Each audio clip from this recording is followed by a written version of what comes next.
Hey everyone, I wanted to share a new build I came up with during my journey to get the veteran penances, and it's a marksman focused keystone build, um, and it also uses executioner stance.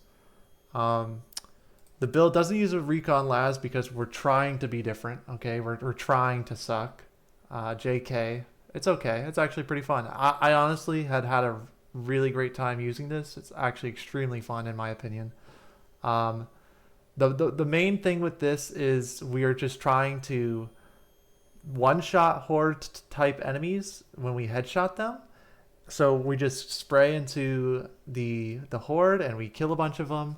It's really fun, satisfying, and we're also effective against armor and mostly crushers because if anyone knows, if you're using infantry autogun or just any gun that's just bullets, carapace is kind of your mortal enemy, right?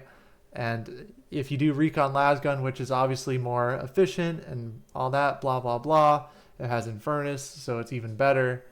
Anyway, the point is we're trying to do some new stuff here, be different. And also, the infantry autogun does have better breakpoints on like the horde type enemies, which, like I said, is kind of the main purpose of this. Um, anyway, let's get into it. For your melee weapon, I mean, if you want to do min max, you could just do dueling sword. Um, but I went with the assault chain sword. I used to do what was it, the shock maul.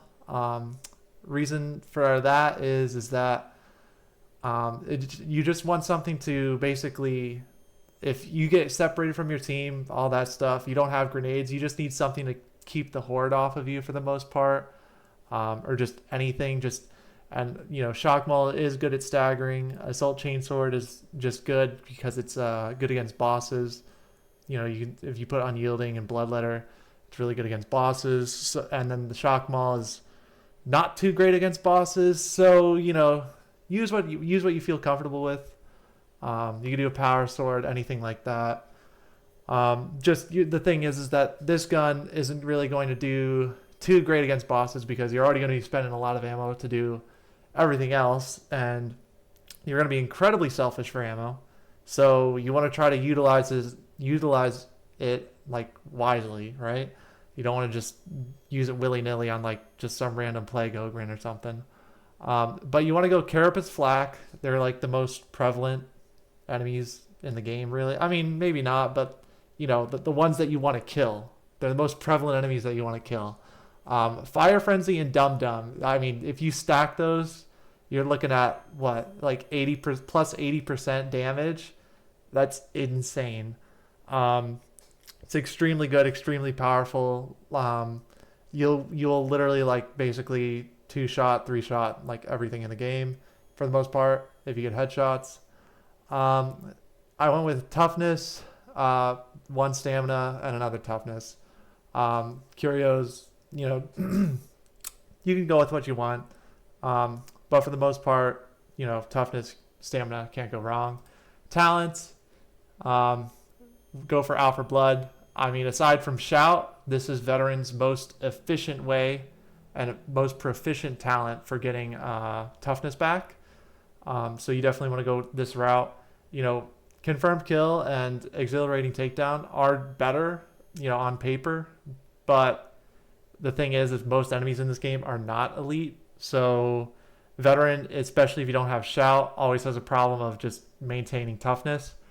So Alpha Blood is definitely what you want to do. And you get movement speed, and this game is a big movement game, so more movement is better. Shredders, because they're just the best. There's just no way around it.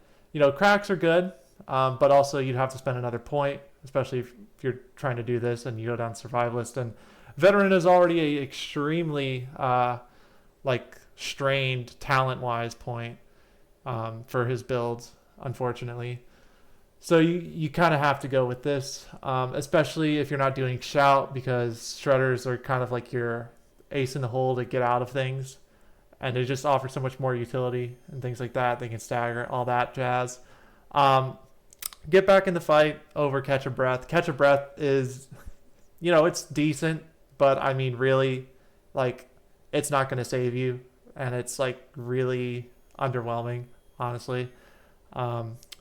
get back in the fight might save you. It's a good, you lose toughness, then you get back 50% stamina.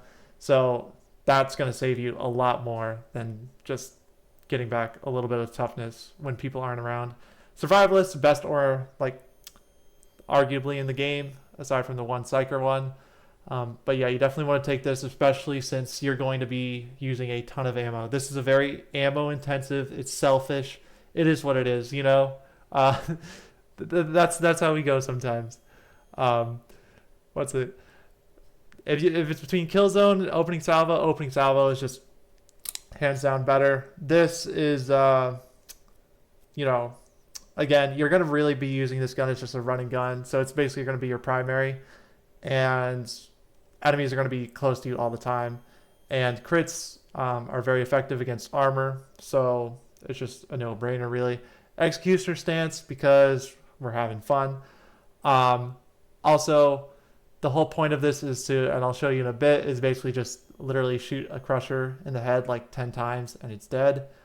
It's actually 12, actually. I've done a lot of testing on this, believe it or not.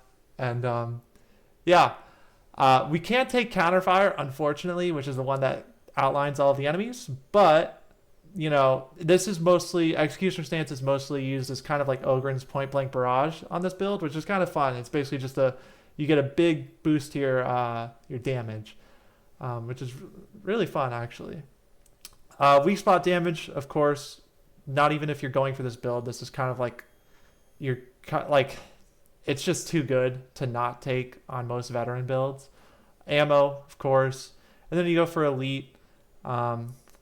This is just, I mean, that's good, but a flat 15%, all of the time is just far superior. You can go for toughness or you can go for stamina. I do toughness, stamina reduction. Marksman focus. It gives you ranged finesse strength and reload speed. It's mostly the ranged finesse strength that you want, which basically just makes it so that your headshots do more damage. And then we're doing chink in the armor, which gives rending because we're trying to kill crushers with bullets. And we're doing long range assassin, which is makes your stacks go from 10 to 15. You need this because if you don't have this, then you can't kill the like poxwalkers or whatever, for example, in like one shot. I mean, unless you have your stacks of your gun, which which you probably will. But the whole point of this is like, I'm gonna talk about this in whatever. But basically, there's like I've had like a big thing of, do you want to go with, get rid of this and go with reciprocity? Or do you want to keep this? Or do you want to get rid of that and then go with this? And honestly, I think it's kind of up to you. In my testings and in the games that I've played, I haven't seen much of a difference. I feel like a little bit more, this has sort of worked for me more. I mean, reciprocity, if we're talking about like, meta and like what's just better. I mean, this also helps with your melee. I think that this is just probably better.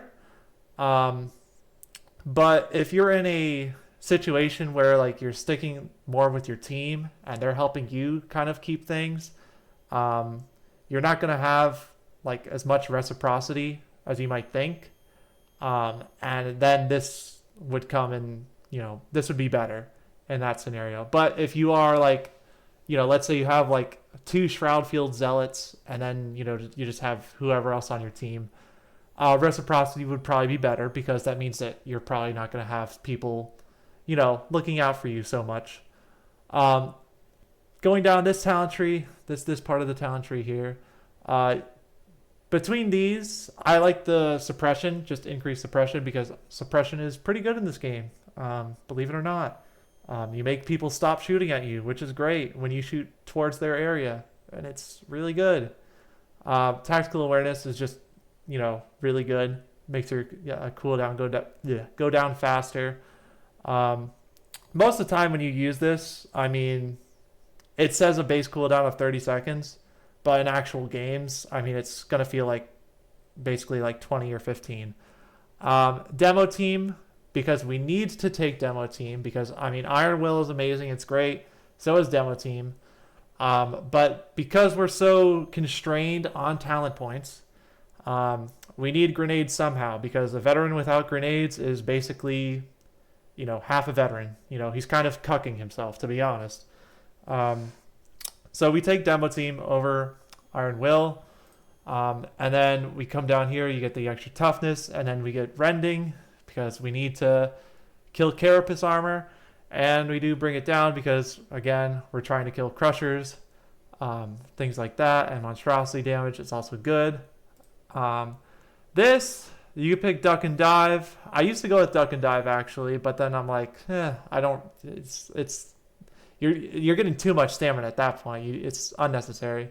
This 15% for 10 seconds is just really useful in comparison. So when you use your ability, you're just doing more damage. So if you have 2 or 3 Crushers on you, or a Bulwark, or whoever, Ragers, just get them out of your face. It's fantastic. You get stamina regeneration delay, which is really good. Just more stamina. This is what I'm saying. You get all these nodes that are just you just get a bunch of stamina and you're pretty good on it. And then Onslaught is basically what makes this build even possible, and the idea around it possible. Because without this, killing Crushers or anything like that is practically going to be impossible. Not impossible, but you're going to be spending way more ammo than you should reasonably. And of course, you could go this with the Recon Last and stuff like that, and it's really good. It's just, if you do the infantry autogun, it's a little bit funner in my opinion. It's a little bit different, and it's a little bit stronger. Anyway, that's it for the build. If we're doing some tests here, this is it, just normal. Not going to do anything fancy. I missed a bunch there on the head, but you can see it took around half, right? Half the mag. If you do if this is a bolter, for example, that's half the mag anyway, right? If we do that, we have 6. It's kind of negligible. We do our ability. I'm just gonna wait so he doesn't. That was pretty fast, right? If I spawn in some of these guys and I get all of my stacks, right? I'll even let my just dumb stats and whatever go down. We're gonna see how long it's gonna take to kill this. Wow, that was pretty fast. And then, if you want, you could just do your ability too. And again, it's pretty crazy, right? And then, if you have all of your stacks, I'm going to wait for the cooldown really quick. If you have all of the stacks on your weapon and on marksman focus, and then you do your ability, we'll see how fast it is to kill the Crusher. Of course, this is theoretical, and you're probably going to get more headshots doing this. And honestly, I made this because my aim in this game sucks. So shooting like this is most of the time how I shoot. And plus, look at my game. It looks awful. My computer's 10 years old. So aiming like this and looking at pixels is just terrible. Anyway, here we go. I don't even think I got any crits there, but it was still crazy, right? The point is that this is pretty insane. And that's just dead. Whatever. These guys are harder to kill than Crushers, which is kind of crazy. Reapers, you can just delete. Honestly, it's pretty crazy. The only thing that, if we're talking about strengths and weaknesses to this, obviously, you don't have Shout. You don't have the 60-second grenade every 60 second. It's bad if there's one singular Bulwark, I will say. What else? It's bad in higher havocs, if it's Dying Emperor's Dying Light, the whatever, or the first one, anything below 30, it's okay. I've done games in it, it's okay. Past 30, honestly, I haven't tried, and to be honest, I don't think I would. I would, but I don't think, I'm why am I going to do that to myself? Because at that point, I think everything's going to have so much health, so much whatever. It's just going to be less efficient. Obviously, it's possible, but you get the point. What what it's good for is, clearing hordes, shooting things, having, fun, thinking that your teammates are like, what is this guy doing? He's shooting like a crusher or something with like just a bullet. It's like doing nothing. He's like an idiot. And then like you kill them and it's like, I don't know. In my head, that's funny. Yeah. Anyway, that's kind of the build. That's kind of the idea. Not going to put any whatever gameplay or whatever things in that. If you enjoyed the video and you liked it, that's cool, man. Anyway, try it out for yourself, have fun with it. And have a great rest of your day.